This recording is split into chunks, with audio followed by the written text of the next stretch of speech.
मैं हूं डॉक्टर बबीता और आज की इस वीडियो में हम बात करेंगे Marcus Gunn jaw winking phenomena के बारे में। इस वीडियो को ध्यान से देखें।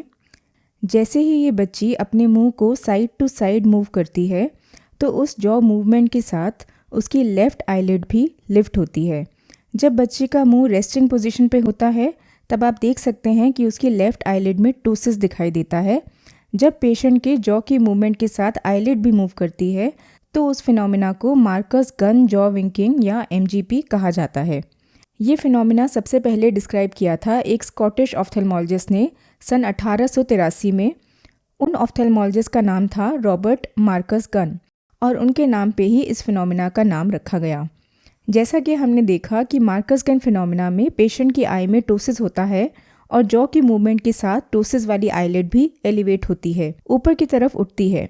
इसको कहते हैं सिनकाइनेसिस। तो सिनकाइनेसिस होता क्या है? जब दो मसल्स जिनकी नर्व सप्लाई डिफरेंट हों, जब वो किसी स्टिमुलस के रिस्पॉन्स में एक साथ कॉन्ट्रैक्ट करें तो उस फिनोमेनन को कहते हैं सिनकाइनेसिस।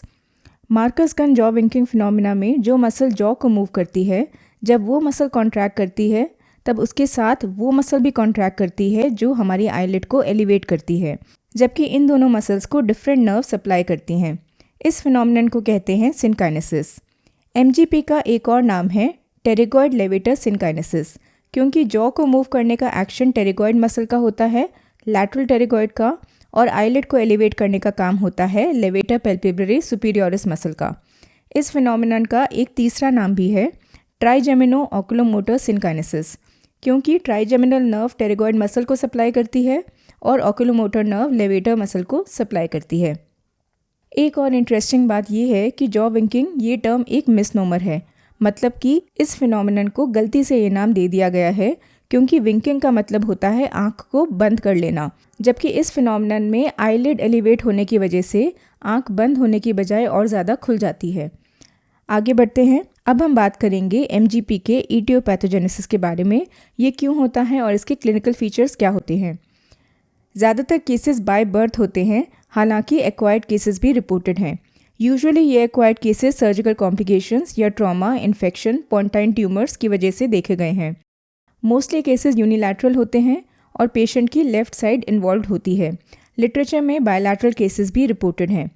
MGP के पेशेंट को ऑलमोस्ट हमेशा MGP के साथ में टोसिस भी होता है, लेकिन कुछ ऐसे केसेस भी रिपोर्ट किए गए हैं जिनमें पेशेंट को केवल MGP था, टोसिस नहीं।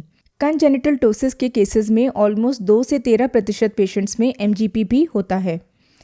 MGP के पेशेंट को और भी ऑक्यूलर कंडीशंस हो सकती हैं, जैसे कि स्क्विंट, जो ऑलमोस्ट 50 से 60% MGP पेशेंट्स में देखा जाता है। इन पेशेंट्स में जो स्क्विंट कॉमनली देखे जाते हैं वो हैं सुपीरियर रेक्टस पॉलिसी और डबल एलिवेटर पॉलिसी। MGP के पेशेंट्स में एनाइसोमेट्रोपिया और एम्ब्लायोपिया भी हो सकता है, लेकिन ये जानना ज़रूरी है कि इन पेशेंट्स में एम्ब्लायोपिया MGP की वजह से नहीं होता। इन पेशेंट्स को साथ में स्क्विंट या एनाइसोमेट्रोपिया या सीवियर टोसिस होता है, जिसकी वजह से पेशेंट को एम्ब्लायोपिया हो जाता है। इनके अलावा मॉर्निंग ग्लोरी सिंड्रोम और डुइन्स रिट्रैक्शन सिंड्रोम के साथ भी MGP देखा गया है। बहुत ही रेयरली MGP के पेशेंट्स में सिस्टमिक डिजीजेस भी हो सकती हैं, जैसे कि cleft lip, cleft palate, kidney stones. Bilateral MGP cases में चार्ट सिंड्रोम भी रिपोर्ट किया गया है। इनहेरिटेंस MGP यूजुअली स्पोरैडिक होता है, हेरिडिटरी नहीं होता। हालांकि कुछ रिपोर्ट्स में irregular autosomal dominant inheritance pattern भी देखा गया है और ये एक इनवॉलंटरी कंडीशन है। पेशेंट अपनी आईलिड की मूवमेंट को खुद से कंट्रोल नहीं कर सकता। MGP देखने के लिए यूजुअली लैटरल टेरिगॉइड मसल का स्टिमुलेट होना ज़रूरी है। Chewing, sucking, lateral mandibular movement, smiling, sternocleidomastoid muscle contraction, protruding tongue, Valsalva manoeuvre और इवन ब्रीदिंग से भी MGP एलिसिट किया जा सकता है। ज़्यादातर केसेस में MGP तब पहली बार डिटेक्ट होता है जब छोटा बच्चा दूध पीता है, क्योंकि दूध पीते टाइम जॉ की मूवमेंट से आईलिड भी मूव करती है। MGP का एक कैरेक्टरिस्टिक फीचर ये है कि जितना जॉ मूव करेगा उतनी ही आईलिड एलिवेट होगी। अगर जॉ कम डिग्री तक मूव करेगा तो आईलिड कम एलिवेट होगी, और अगर जॉ की मूवमेंट ज़्यादा बड़ी होगी तो आईलिड उतनी ही ज़्यादा एलिवेट होगी। कुछ पेशेंट्स में इंटरनल टेरिगॉइड मसल की मूवमेंट के साथ भी आईलिड की मूवमेंट देखी गई है। इन पेशेंट्स में मुंह बंद करने से या दांतों को भींचने से आईलिड एलिवेट हो जाती है। MGP का पैथोजेनेसिस डाउटफुल है। इसको एक्सप्लेन करने के लिए 2 थ्योरीज मानी जाती हैं। पहली थ्योरी कहती है कि mandibular branch of trigeminal nerve और ऑक्यूलोमोटर नर्व के बीच में एबरेंट कनेक्शन डेवलप हो जाता है।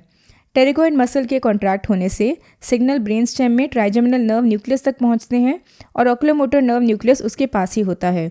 इन दोनों न्यूक्लियाई के बीच में बर्थ से पहले ही इन यूट्रो एबनॉर्मल कनेक्शन डेवलप हो जाता है और ऑक्यूलोमोटर न्यूक्लियस के थ्रू एलपीएस मसल स्टिमुलेट होती है।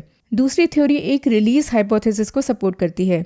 ऐसा माना जाता है कि एमजीपी के पेशेंट्स में एक प्रिमिटिव पाथवे जो एवोल्यूशन की वजह से नॉर्मली डॉर्मेंट स्टेट में रहता है, वो पाथवे एक्टिवेट हो जाता है, रिलीज हो जाता है, दबा हुआ नहीं रहता। इस प्रिमिटिव पाथवे में ऑक्यूलोमोटर न्यूक्लियस और ट्राइजेमिनल न्यूक्लियस के बीच एबरेंट कनेक्शन होता है और एमजीपी के पेशेंट्स में ये पाथवे एक्टिव होता है। एमजीपी का ट्रीटमेंट क्या है? एमजीपी का ट्रीटमेंट डिपेंड करता है एमजीपी के ग्रेड पे। हम डूसेस ग्रेडिंग ऑफ एमजीपी फॉलो करते हैं। माइल्ड एमजीपी वो होता है जिसमें लिड की एलिवेशन 2 मिलीमीटर से कम हो। मॉडरेट एमजीपी में लिड की एलिवेशन 2 से 5 मिलीमीटर की होती है और सीवियर एमजीपी में लिड की एलिवेशन 5 मिलीमीटर से ज़्यादा होती है। सर्जरी तब की जाती है जब पेशेंट को टोसिस या एमजीपी की वजह से कॉस्मेटिक प्रॉब्लम हो रही हो या फिर पेशेंट को एम्ब्लायोपिया हो। अगर पेशेंट को माइल्ड एमजीपी के साथ माइल्ड टोसिस है, जैसा कि आप इस पेशेंट में देख सकते हैं, तो उसमें सर्जरी अवॉइड की जा सकती है।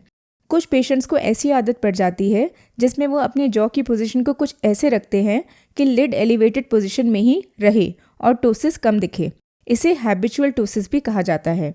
ऐसे पेशेंट्स को एग्जामिन करते वक्त जॉ मसल्स का रिलैक्स होना बहुत ज़रूरी है, नहीं तो आपकी टोसिस की मेजरमेंट और सर्जिकल प्लानिंग गलत हो सकती है। इनफैक्ट ऐसा भी हो सकता है कि जिन पेशेंट्स में कहा जाता है कि उन्हें केवल एमजीपी है, टोसिस नहीं, ऐसा शायद इसलिए हो क्योंकि ये पेशेंट्स जॉ पोजीशनिंग की वजह से अपने टोसिस को छुपा लेते हों। तो जिन पेशेंट्स में माइल्ड एमजीपी के साथ टोसिस है, उनमें क्या सर्जरी करें, ये डिपेंड करता है कि पेशेंट को टोसिस कितना है। अगर माइल्ड टोसिस है तो फैसेनेला सर्वैट प्रोसीजर या एलपीएस डिसेक्शन किया जा सकता है। इन प्रोसीजर्स से केवल टोसिस ठीक होगा, एमजीपी नहीं। एलपीएस डिसेक्शन करने से पेशेंट का कॉस्मेटिक अपीयरेंस और ख़राब हो सकता है क्योंकि एलपीएस डिसेक्शन से एमजीपी ज़्यादा बिगड़ जाता है और जॉ मूवमेंट के साथ पेशेंट की सुपीरियर स्क्लेरा भी दिखने लगती है, जो कॉस्मेटिकली ठीक नहीं लगता। अगर पेशेंट को मॉडरेट से सीवियर एमजीपी है और साथ में LPS action fair to poor है, तो हमारे पास 3 ऑप्शंस हैं। बायलैटरल एलपीएस एक्सेशन के साथ bilateral frontalis sling, unilateral LPS excision with bilateral frontalis sling और unilateral LPS excision with unilateral frontalis sling. Sling के लिए हम फेशियल आटा या सिलिकॉन स्लिंग का इस्तेमाल कर सकते हैं। जो प्रोसीजर यूजुअली प्रेफर किया जाता है वो है unilateral LPS excision with bilateral sling, क्योंकि ये कम डिस्ट्रक्टिव होता है। इसमें एक आंख की एलपीएस ही एक्सरसाइज की जाती है। साथ ही बायलैटरल स्लिंग करने से इसके रिजल्ट्स कॉस्मेटिकली बेटर होते हैं as compared to unilateral sling. Bilateral sling करने से डाउन गेज में भी कॉस्मेटिकली एक्सेप्टेबल रिजल्ट्स आते हैं। जैसे कि आप इस पेशेंट में देख सकते हैं, इस पेशेंट को राइट साइडेड टोसिस था, तो टोसिस करेक्शन के लिए केवल राइट आईलिड की स्लिंग सर्जरी की गई। अगर सामने से देखें प्राइमरी पोजीशन में, तो रिजल्ट सेटिस्फैक्ट्री है।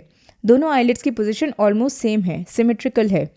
लेकिन जब पेशेंट डाउन गेज में देखता है तब लिड पोजीशंस काफ़ी डिफरेंट लगती हैं, क्योंकि स्लिंग सर्जरी की वजह से राइट आई में लिड लैग आ गया है और शायद ये सिचुएशन काफ़ी पेशेंट्स के लिए कॉस्मेटिकली एक्सेप्टेबल ना हो। एमजीपी के 2 डिफरेंशियल डायग्नोसिस है, इन्वर्स एमजीपी और मैरिन-एमाट सिंड्रोम। इन्वर्स एमजीपी में जॉ मूवमेंट्स के साथ पेशेंट की आईलिड और नीचे की तरफ गिर जाती है, टोसिस बढ़ जाता है। ये एमजीपी का ऑपोजिट है, क्योंकि एमजीपी में आईलिड एलिवेट होती है जबकि इन्वर्स एमजीपी में आईलिड गिर जाती है। ये माना जाता है कि इन्वर्स एमजीपी में इनहिबिटरी ट्राइजेमिनो ऑक्यूलोमोटर नर्व सिनकाइनेसिस की वजह से ऐसा होता है। ट्राइजेमिनल नर्व स्टिमुलेट होने से ऑक्यूलोमोटर नर्व इनहिबिट हो जाती है। मैरिन-एमाट सिंड्रोम में जब पेशेंट अपना मुंह खोलता है तब पेशेंट की आंख थोड़ी देर के लिए बंद हो जाती है। ये ऑर्बिकुलरिस ऑक्यूलाई मसल के ओवर एक्शन की वजह से होता है। मैरिन-एमाट सिंड्रोम में फेशियल नर्व का एबेरेंट रीजनरेशन होता है, जिसमें फेशियल नर्व की एक ब्रांच एक साथ 2 मसल्स को सप्लाई करने लगती है। तो इन्वर्स एमजीपी में पेशेंट का टोसिस बढ़ता है और मैरिन-एमाट सिंड्रोम में ऑर्बिकुलरिस ऑक्यूलाई के कॉन्ट्रैक्शन की वजह से पेशेंट को ब्लेफरोस्पाज्म होता है। तो ये थी हमारी वीडियो एमजीपी के बारे में। अगर आपको ये वीडियो पसंद आई हो तो इसे लाइक करें और अपने फ्रेंड्स के साथ ज़रूर शेयर करें। और अगर आप ऐसी ही एजुकेशनल वीडियोस देखना चाहते हैं तो मेरे चैनल को सब्सक्राइब करके सपोर्ट करें। Thank you very much.